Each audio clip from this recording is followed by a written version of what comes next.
Today, let's take a look at the ever-deepening story of Wonder Egg Priority's second episode. We're going to go over the ethics of bringing someone back, relationships built on mutual trauma, power dynamics, and a whole lot more, so make sure to like and subscribe to stay tuned for more. We start the episode with Ai giving us a perfect display on her flirting abilities until getting lectured about whether or not she likes herself. Nehru is fighting to save her sister, and she believes Ai is only trying to help Koito in order to change herself from the person she is today, or maybe more importantly, the person she was leading up to Koito's suicide. This leads nicely into our first topic, and I want to know in the comments your thoughts. It can be as high or as low level as you want, just keep it respectful. Does Ai have the right to be saving Koito? Is saving even the right word? Young people are going through a very important but very vulnerable point in their life, where when treated inappropriately can cause lifelong damage. Sometimes this is intentional, like with harassment aimed from the harasser to earn respect from their peers, or believe that you're below them so they try to put you in what they perceive to be your place. Other times it can be an authority figure doing what they believe to be tough love for your future betterment, but often those have the same result. Regardless of your beliefs on suicide, it is a choice, although a perceived forced one. Koito put on a brave front, but ultimately ended her life, which in this world may have brought her nightmare torment instead of peace. Does Ai have the right to be considered a righteous hero fighting to save her friend and drag her back to the world she wasn't welcomed by to begin with?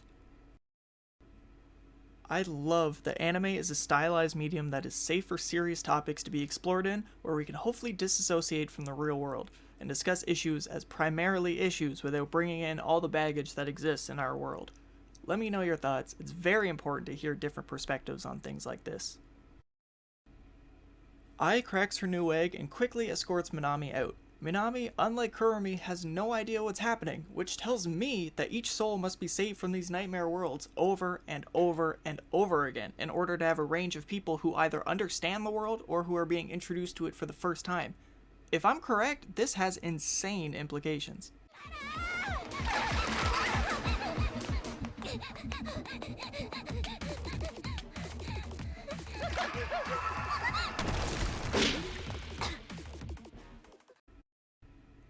If Minami has no idea what's happening, that may suggest that without these eggs, the people who ended their lives could be in peace or maybe in some sort of limbo. But the act of possibly selfish members of the living interfering is what resurfaces all of their pain and trauma. Maybe Ai, Nehru, and the others purchasing and cracking these eggs in order to save the ones they love, in turn, creates the hell for the ones who have no one to save them. Are the forgotten ones simply being used to revive those who still have living connections? Minami runs through a crowd of see-no evils not understanding what to do. Once escaping to the roof, Ai introduces Minami to Koito's statue. Once having time to talk, the two notice what the other has that they lack. Ai and Minami can't see the parts of themselves that are unique or interesting and instead focus on what the other has that they lack. We soon learn that the faceless attackers in each episode are the hellish manifestations of who or what brought so much trauma into the life of each egg. Episode 1 was the bullies who tormented Kurumi and possibly Koito, while Episode 2 is the strict gymnastics coach who humiliated Minami. Once arriving, we see them transform into the demons that really embody any form of harassment. The coach, as gross as it is, develops large breasts that she uses as weapons, signaling to how she body shames all of her students. After losing to the coach, Ai remembers how she wasn't able to save Koito from her abuse or capture any proof of the physical and sexual harassment her friend was dealing with every single day. Her guilt for what happened to Koito reveals the aspects of herself that Ai can't stand. Nehru was right, that people are fighting through the nightmare worlds at least partially because of their hatred for what parts of themselves let their loved ones die. Minami internalized all that her coach told her. She doesn't believe she's worth anything, and Ai wants to turn that sadness into an understanding of her needs as a human being. While fighting the coach, Ai is unable to save her friend until she uses Minami's ribbon as a new weapon and symbol of their bond. Ugh! Titty juice! It's in my eyes! Have fun! Now that she can't see, Ai and Minami have to work together in order to win.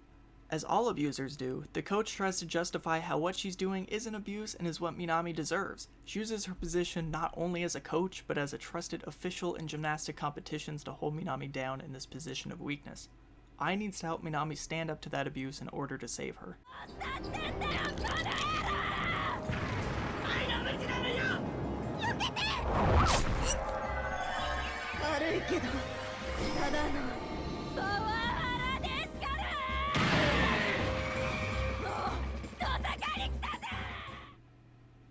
Once defeating the coach, Minami turns to dust after hoping that her memory can live on with Ai, and we wake up back in the real world. While seeing to her injuries, Ai sees Nehru being rushed to the intensive care unit as the mysterious men who watch over the eggs wonder if her greed ended up getting her killed. She goes back to the hospital to visit Nehru to try to spark a friendship. Relationships started by shared trauma can become very strong and healthy for both people, but can also often lead to insecure, fractured relationships that can either deepen your existing problems or cause new ones. A good example of this, surprisingly, is Hawk and Dove in Titans, despite how unwatchable most of that show is. I got a comment last week saying that I didn't think Wonder Egg Priority was going to be a deep show, which maybe was a miscommunication on my end. But the second episode not only expands on my dilemma on the ethics of bringing someone back from their suicide, but also revealed a lot more wrinkles in this world that we should discuss. Like, what happens to the ones who don't have anyone trying to save them? And if the living people entering these worlds is them directly causing hell-like torment for the people of the eggs. Hey guys, it's Derek Snow. Thanks so much for watching The Dub Casual. Be sure to check out more Why I Love and 1 AM anime videos. Check it out. See you later.